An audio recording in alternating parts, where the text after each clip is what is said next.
What's up guys, welcome to the Colmar project. Today I'm going to show you how I installed this vinyl plank flooring in our laundry room over existing vinyl. And we're going to talk about floor preparation, what tools you need to get the job actually done, how we laid the flooring, and then at the end of the video I'm going to do a review of the flooring in this shop and in the gym, which we installed about 10 months ago, and tell you guys how it's been holding up. So stick around and let's get this project going. Alright, so for this project you're going to need a couple basic tools that you probably already have, or if you don't have them, you can pick them up for a couple bucks. You're going to need a tape measure, a utility knife, some sort of square or straight edge, a scraper, a chalk line to shoot your reference line, some sort of abrasive pad to help you clean, a mop, and of course cleaning solution. I'm using Profi by Johnson Diversity, which is a floor cleaner and degreaser. So I used this product on the installation in the basement. We went over concrete, and I'm going to link that video down below so you guys can check that out after this one. Now, these are just things that I used, and you don't have to use the same exact stuff. Just know that you have to prep the floor really well so you get a good bond, and how you do it is up to you. But this is how I did it. First, you want to prep the room by removing any floor vents that you may have, and if you have any baseboards installed, just remove the base shoe by scoring it with a knife and using a spatula or some sort of a pry bar to pull it away from the baseboard. Then remove everything else in the room, and in my case it was the washer and dryer, which were pretty heavy, and Thor just stood around and watched. I know, it's tough. Okay, so the floor preparation is probably the most important part, because if you don't clean it really well and it's not debris free, you're not going to get a good bond from these planks. In my case, the flooring that we're going over is in really good shape, so we don't have to remove it and start from scratch. We just need to clean it up really well. So I poured my solution into a bucket and then used hot water with it. The hot water just breaks things up much easier. I used a microfiber mop to clean the floor, but you can pretty much use anything that you have laying around the house, just as long as it's clean. Now I had a bunch of paint splatter from when I painted the walls, and that came up easily with a combination of the mop, the sponge, and the scraper. And here you can see how well that abrasive sponge did. It actually picked up most of the paint, and where it didn't, I just used a spatula for it. In all, I think I mopped the floor 3 times to get it ready for installation, and I was ready to go. The flooring that we're using is a peel and stick vinyl plank flooring, and it's made by a company called Traffic Master, and the color that we ended up going with is gray ash, which is the same thing that we used in the gym downstairs and in my shop. So I was going to use the chalk line to get a reference line for my first row, but then I just realized that I already had a reference line from the existing flooring that was installed, and I just followed that. Typically, most walls are not going to be straight, so you don't want to reference off those. So just shoot a line and you should be good to go. So when you first pull them out of the box, you're going to see that they have a paper backing. Just peel that off and then carefully align it with your reference line on the floor. The first row is the most crucial, because if you don't get that one straight, everything is going to reference off of it and you're going to end up having some issues down the road. So if you take your time here, it's going to pay off later. Start by placing one end of the plank on the floor, aligning it with that line, and just press it down and then continue all the way through the plank. Hand pressure is all you're going to need. Your second plank butts up to the first and goes down the same way. Again, make sure you're following your reference line from the first row and just keep going.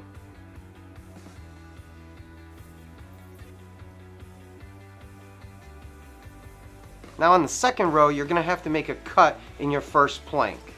So for the cut, you want to measure from the end of the plank to wherever you're going to be cutting. Go ahead and use your square to make a straight line, and then with a sharp utility knife, make a scoring line right across that plank. You don't have to go very deep with that knife, and you'll see once you start bending it, it's going to break at that cut line. Then you can cut it from the back, and you're only cutting paper at that point. These planks are super easy to cut, so just make sure you're scoring from the top, and it'll give you a nice clean cut line. Place your cut side against the wall and make sure you're butting it nice and close to that first row, not leaving any gaps. Here, Samantha got in on the action. There's just something about laying these planks that she enjoys doing. She actually ended up doing the remainder of the room. And I was totally good with that because she's actually a lot more patient than I am and does a better job. Now if you have a carpet transition like we did here, you can actually stick your spatula underneath it and lift it up. Your flooring at that point will just slide underneath it. It's only about 1/8 of an inch thick, so you won't even notice the difference. And if you run into door frames like we did here, you can do one of 2 things. You can cut the plank around the casing or the frame of the door, or option 2, you can cut the bottom of the casing with a saw or utility knife like I did here.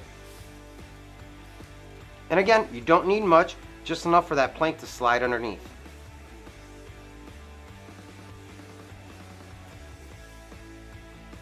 For around the vents, just make 2 vertical cuts all the way through and then score the plank between those 2 lines and then break it off.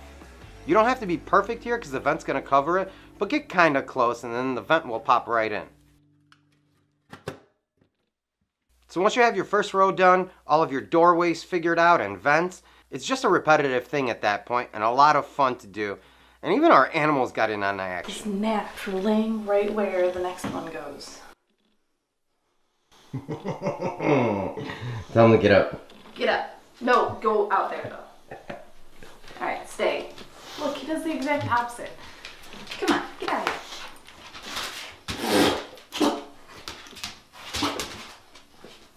Or I should say, got in our way.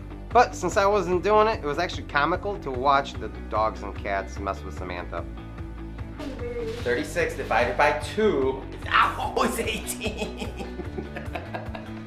just in case you guys are wondering, it is 18. Ow! Oh god, I wish I was running slow-mo on that one.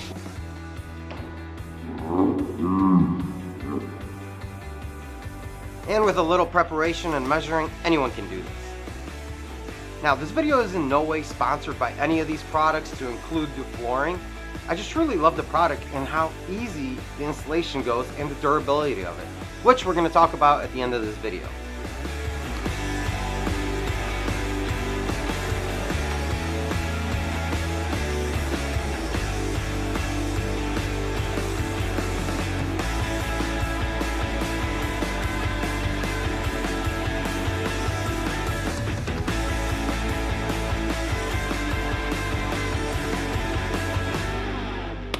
What did it take us? How long did it take us? An hour maybe. So honey, how easy was this? This was pretty darn easy except for the cutting over there, that one piece. That was a little difficult for you? That was not fun. Okay. You made the wall wrong, I think. It's probably just awkward dimensions. Oh, so it's my fault? Yeah. Okay. And would you recommend somebody doing this on their own without a contractor? I would, but it's more fun with 2 people and a dog and a cat. Okay. At least. Great job today.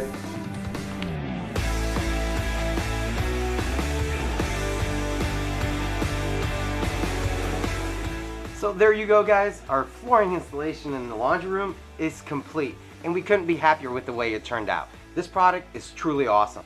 It's super easy to install, and with the amount of traffic we get from our kids, the dogs, the cats, me dragging tools everywhere, spilling stuff all the time, it's holding up pretty well. So like I said at the beginning of the video, we installed this same exact flooring about 10 months ago here in the shop and in Samantha's gym. And I have spilled stuff all over it. I have dropped tools on it. I have walked all over it with God knows what on the floor, and it is holding up great. And not to mention the gym, where we've dropped weights and moved machines, and I can't tell you how satisfied we are with this floor. Now, like I said before, we are in no way sponsored by this product. We just truly love it. We have put it through the ringer with everything that we have done to it over the last 10 months. So if you guys are thinking about getting flooring like this or are on the fence about it, I hope you got something out of this video. This was just our experience, what worked and what didn't work for us, and I hope you guys enjoyed it. So if you have any questions, go ahead and put those down in the comments. I answer every question to the best of my ability. I'm not an expert in any means, but I've done this 3 times, and hopefully I can pass on my knowledge to you guys. So if you really liked it, go ahead and give me a thumbs up so I can keep making these videos for you guys in the future. Thank you so much for joining me in my experience. I will see you guys next time.